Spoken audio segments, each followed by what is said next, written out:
क्यों बांट रहा है तेजस्वी गठबंधन वालों? बोलो। नरकटियागंज और तेजस्वी किसको आवाज देता है? कामेश्वर यादव, कमरुल हुदा साहब, आपने तो अपनी जवानी में भागलपुर का फसाद देखा होगा।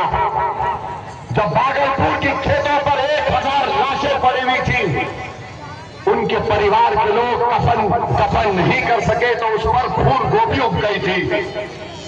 कामेश्वर यादव आरोपी था और ये यादव लालू परिवार उसको अवार्ड देता है।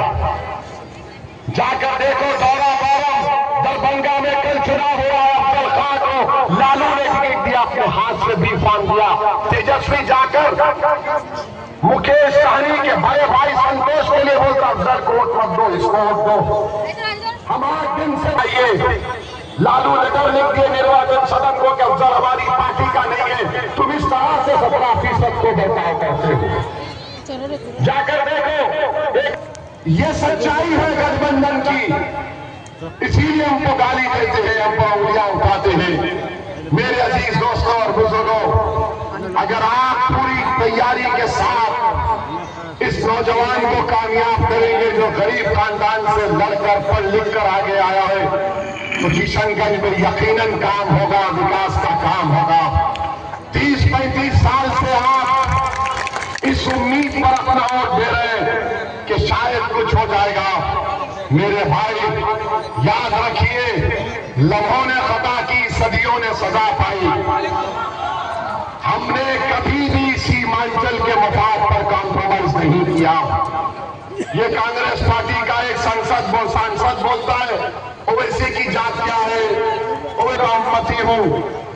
बहरूपिया बोलता है मेरा नाम मेरे अब्बा और अम्मा ने असदुद्दीन रखा, दीन का शेर के नाम से रखा। और तो पूछता मेरी जमीन कितनी है? अरे पूरा सीमांचल मेरा है, बता तेरा क्या है?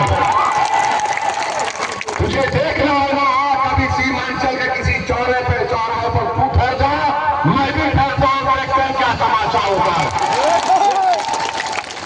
और बोलता है ये वहां से आया। भाई साहब, हमारे अब्बा, कायनात के अब्बा आदम अलैहिस्सलाम को जब अल्लाह ने दुनिया में भेजा तो वो कहां कदम रखे? भारत में रखे। तो अब्बा की जमीन हुई नहीं हुई? अब अब्बा की जमीन में मेरा हक नहीं है तो क्या तेरा हक होगा? जबान का मुकाबला मत करो, सच्चाई को बयान करो। तुम एक अपनी पार्टी के अध्यक्ष बनने के लिए ओवैसी को इस्तेमाल कर रहे हो। अरे ओवैसी को कोई इस्तेमाल नहीं कर सकता। भारत की पार्लियामेंट में देखा कि मोदी ने काला कानून लाया वक्फ का।